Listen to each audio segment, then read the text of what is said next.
Hello friends, welcome to your math classes. Rajkumar sir में आप लोग का बहुत बहुत स्वागत है। देखिए, आज हम लोग एक्सरसाइज 10.2 को पूरे सभी सवाल को सॉल्व कर लेंगे और आज हम लोग का एक्सरसाइज समाप्त हो जाएगा। लेकिन इसके पहले हम आपको ये भी बात बता दें कि हमने पीछे के 6-7 वीडियो में लगातार कंसेप्ट बताने का काम किए हैं। इस कंसेप्ट को आप आसानी से लिख के याद भी किए होंगे और आगे की वीडियो जो हम बनाएंगे उस वीडियो के लिए अलग से कंसेप्ट, नेक्स्ट वीडियो के लिए हम उसके नेक्स्ट कंसेप्ट की चर्चा पहले करेंगे, तब वीडियो हम लोग बनाएंगे। अभी फिलहाल जो स्थिति बनी हुई है उस पर हम ध्यान देंगे कि एक समकोण त्रिभुज देखना है। तो देखिए, समकोण त्रिभुज में हम लोग को देखेंगे कि कर्ण का वर्ग शेष दोनों भुजाओं के वर्गों के योग के बराबर होनी चाहिए। तो एक सवाल है आपके एक्सरसाइज 10.2 के और इस सवाल को हम सॉल्व करते हैं। तो चलिए हम स्टार्ट लेते हैं। सवाल नंबर आपका 17।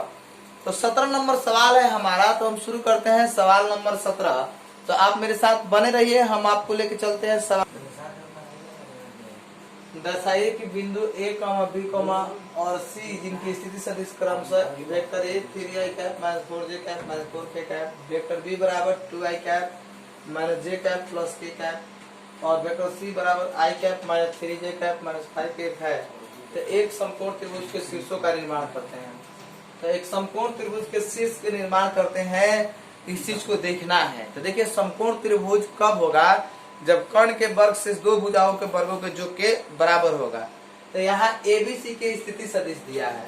तो जैसे हमने ABC के स्थिति सदिश के बाद सुना, तो स्थिति सदिश O से शुरू यानी वेक्टर OA बराबर हम लिखेंगे 3i cap minus 4j cap minus 4k cap और वेक्टर OB बराबर लिखेंगे 2i cap minus j cap plus k cap और वेक्टर OC बराबर लिखेंगे i cap minus 3j cap minus 5k cap. देखिए, हमने क्या किया कि पहले स्थिति सदिश की जो कंडीशन बनी थी उस कंडीशन को हमने लिख लिया।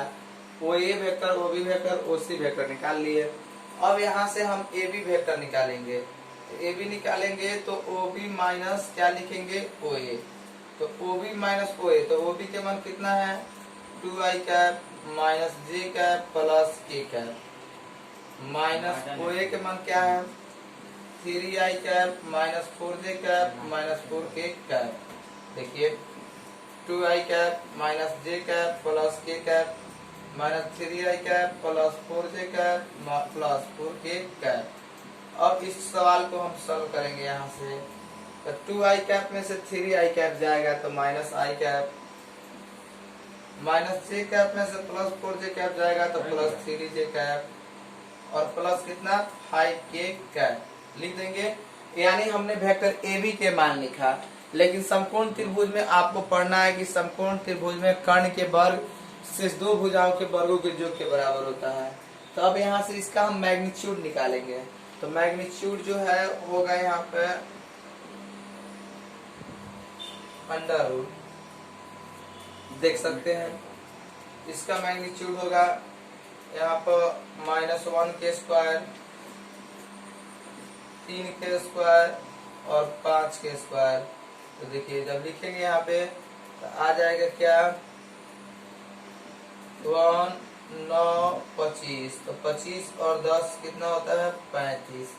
यानी अंडर रूट 35 इकाई हमारा मिला मैग्नीट्यूड AB के मान। देखिए, मैग्नीट्यूड AB के मान क्या मिला? अंडर रूट 35 इकाई। अब यहाँ से हम BC निकालेंगे। तो BC निकालेंगे तो OC माइनस OB हो जाएगा। तो BC वेक्टर BC बराबर OC माइनस OB।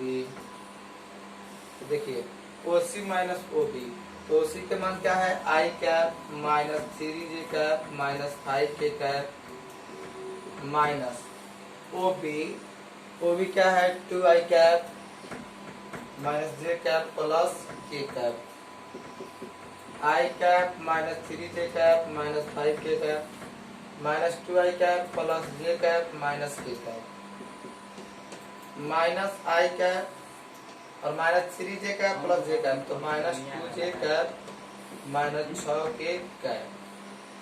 यानी हमें मिल गया BC। अब यहाँ से हम BC का मैग्नीट्यूड निकालेंगे। तो मैग्नीट्यूड निकालेंगे तो ये हो जाएगा आपका -1 के स्क्वायर प्लस -2 के स्क्वायर प्लस -6 के स्क्वायर। तो चलिए आ गया 1 जोड़ 4 जोड़ 36 4 40 और 1 हो गया √41, यानी मैग्नीट्यूड BC का मान क्या मिला, √41 मिल गया। अब इस चीज को हमें यहाँ AB BC मिल गया। अब हमें यहाँ से एक बार AC निकाल के देखनी है, फिर हम समकोण त्रिभुज के रूल को फॉलो करेंगे और देखेंगे कि इसको फॉलो कर रहा है कि नहीं, ये समकोण त्रिभुज का निर्माण हो रहा है कि नहीं। यानी एक समकोण त्रिभुज का निर्माण कब होगा, जब समकोण त्रिभुज में कर्ण का वर्ग से दो भुजाओं के वर्गों के योग के बराबर होगा। तो देखिए आप पहले इस जो हमने बोर्ड पे सवाल बनाया, इस सवाल को आप अपने कॉपी में नोट कीजिए या वीडियो रोक के स्क्रीनशॉट कर सकते हैं। इसके बाद हम अभी इसमें थोड़ी सी प्रॉब्लम है जगह की, इसके बाद हम आगे जो है इस सवाल को सॉल्व करेंगे। देखिए यहाँ पे मैग्नीट्यूड AB मैग्नीट्यूड BC के मान हमने निकाल लिया। अब यहाँ से हमें AC के मान निकालनी है। तो AC वेक्टर बराबर लिख सकते हैं OC माइनस OA। तो देखिए OC माइनस OA, तो OC के मान यहाँ पर है, तो आसानी से लिख सकते हैं हम I cap minus 3j cap minus 5k cap minus OA। तो OA के मान है 3I cap minus 4j cap minus 4k cap. अब आइए I cap minus 3j cap minus 5k cap minus 3I cap plus 4j cap plus 4k cap. अब इसको बनाना है I cap minus 3I cap, ये बचेगा minus 2I cap plus 4j cap में से plus तो आएगा I कैप, 4j कैप में से माइनस 3j कैप जाएगा तो j कैप, 4k कैप में से माइनस k कैप आ जाएगा। अब इसका हम मैग्नीट्यूड निकालेंगे। मैग्नीट्यूड निकालेंगे तो आ जाएगा √AC, तो आ जाएगा -2 के होल पावर 2 1 प्लस -1 के होल पावर 2, ये हो जाएगा 4 1 1, तो 4 और 1 2 6 हो गया। यानी AB AC और AB AC BC तीनों का मान मिल गया। अब प्रश्न कर रहा है कि इसका निर्माण कीजिए। तो निर्माण करने के लिए किन्हीं दो भुजाओं के वर्गों के योग एक तीसरी भुजा के वर्गों के योग के बराबर होनी चाहिए। तो देखिए इसको हम देखते हैं समकोण त्रिभुज के निर्माण में। आसानी से अगर हम मैग्नीट्यूड AC के स्क्वायर प्लस मैग्नीट्यूड AB के स्क्वायर बराबर मैग्नीट्यूड BC के स्क्वायर लिख देंगे तो मुझे रिजल्ट मिल जाएगा। देखिए मैग्नीट्यूड AC के मान √6, तो √6 के स्क्वायर प्लस मैग्नीट्यूड AB के मान कितना है √35, तो √35 के स्क्वायर लिख सकते हैं और BC यानी √41 के स्क्वायर लिख सकते हैं। अब आइए 6 प्लस 35 बराबर 41, 35 6 41 बराबर 41, यानी यहाँ पर हमारा दोनों साइड LHS और RHS 41 के बराबर आ गया। तो इस तरह से इस बात का प्रूफ हो गया कि ये जो शीर्ष है ये शीर्ष क्या समकोण त्रिभुज का निर्माण कर रहे हैं। तो इस तरह से हम लोगों ने इस चीज को समझ लिए कि ऐसे जब भी सवाल आएंगे तो ऐसे सवालों को हम लोग को देखेंगे कि ये समकोण त्रिभुज के शीर्ष है कि नहीं है। तो अब इस पे आधारित हम लोग और एक दो सवाल को सॉल्व करेंगे, जो सवाल हम आपको देंगे और आप उसको घर पे जरूर बनाइएगा और उसमें जांचना होगा कि ये समकोण त्रिभुज है कि नहीं है। अगर ऐसे फॉलो कीजिए, अगर ऐसे आ गया तो आप यहाँ लिख देंगे कि समकोण त्रिभुज है, और नहीं आया तो लिखेंगे कि समकोण त्रिभुज नहीं है। इस जांच पे आधारित हम लोग एक दो सवाल देंगे। तो चलिए आप इस सवाल को आप अपने कॉपी में नोट कीजिए, तब आगे हम आपको सवाल दे रहे हैं बनाने के लिए। देखिए सवाल है त्रिभुज ABC के लिए निम्नलिखित में से कौन सा कथन सत्य नहीं है। मतलब कि कौन कथन इसमें सत्य को फॉलो नहीं करेगा, इस बात को हमें समझना है। तो देखिए सबसे पहले हम आपकी चर्चा करते हैं। जैसे मान लीजिए कि ये एक त्रिभुज है, तो आप देखे हैं कि किसी त्रिभुज के दो भुजाओं के सदिश योग, दो भुजाओं की यदि दिशा समान है तो समान भुजाओं के योग बराबर उसके विपरीत भुजाओं के योग के बराबर होता है। यानी कि ए बी बी सी, आप यहां देख सकते हैं त्रिभुज ए बी सी में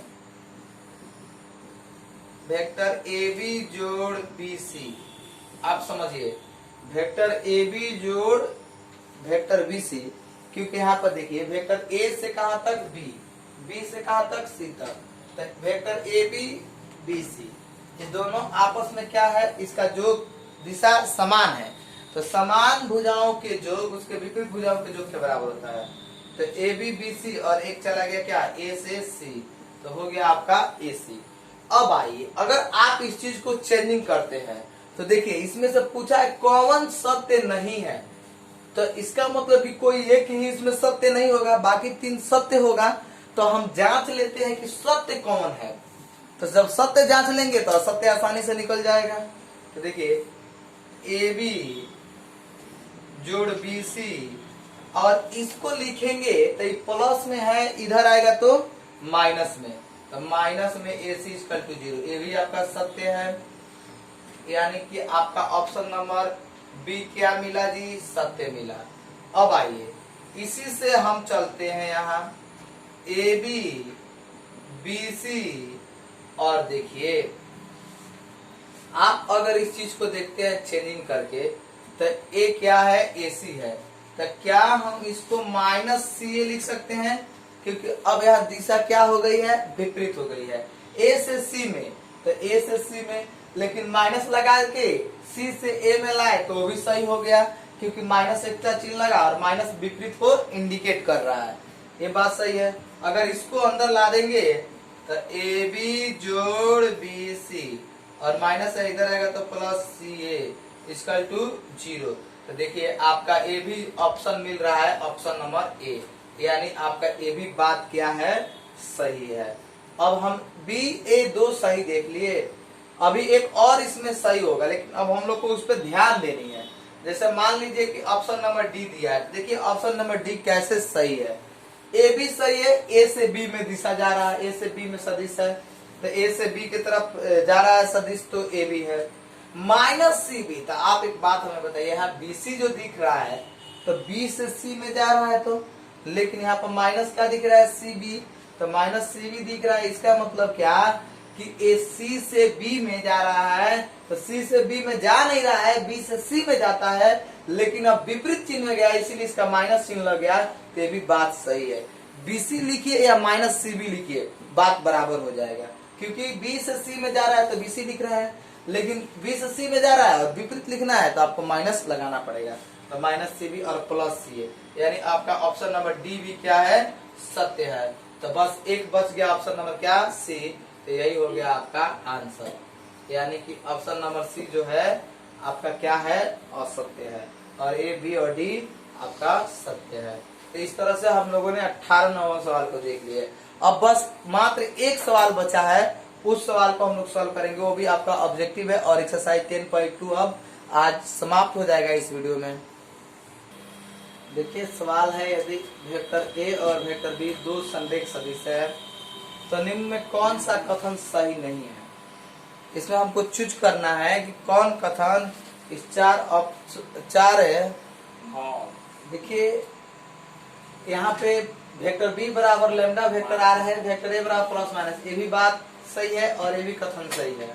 यहाँ लैम्डा अदिश के रूप में है, ए और बी के क्रमागत घटक समानुपाती है, तो ए क्रम से बी में है तो ये भी क्रमागत, लेकिन ए जो है ऑप्शन नंबर डी, ये कह रहा है कि दो सदिशों वेक्टर ए तथा बी की दिशा समान है परंतु परिमाण विभिन्न है।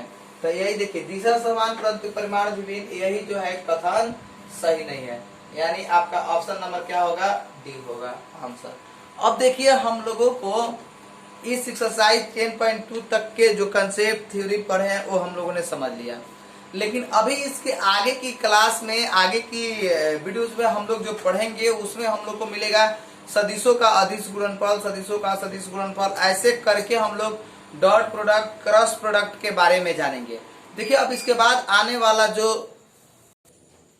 तो देखिए हम लोग आगे डॉट क्रॉस प्रोडक्ट दोनों के बारे में जानेंगे। तो अगला जो वीडियो होगा वो काफी इंपॉर्टेंट होगा और आपको उसमें से एक एक करके एक एक टॉपिक को पूरे ध्यान से पढ़ना होगा, तब जाके हम एक्सरसाइज 10.3 आपको शुरू करेंगे और आप उस चीज को बना पाएंगे। उससे पहले कि हम आपको ये बात बता दें कि आप इस वीडियो को ज्यादा से ज्यादा अपने दोस्तों और जितने फ्रेंड्स हैं उन सभी के बीच में जरूर शेयर करें, ताकि हम लोग जल्द लाइव क्लास शुरू कर सके और आसानी से हम लोग को जो भी प्रॉब्लम हो, जो भी दिक्कत हो, एकदम आमने सामने हम लोग मिलके पढ़ सके। तो चलिए आप इस वीडियो को देख के और नोट जरूर कीजिएगा, ताकि आपके पास एक बेहतरीन कॉपी बन जाए। इसके बाद हम लोग जब आगे आएंगे तो सबसे पहले कंसेप्ट की वीडियो बनाएंगे और उसके बाद हम लोग प्रॉब्लम वाले वीडियो को देखेंगे। तो चलिए तब तक के लिए धन्यवाद, फिर मिलेंगे हम आपसे अगले वीडियो।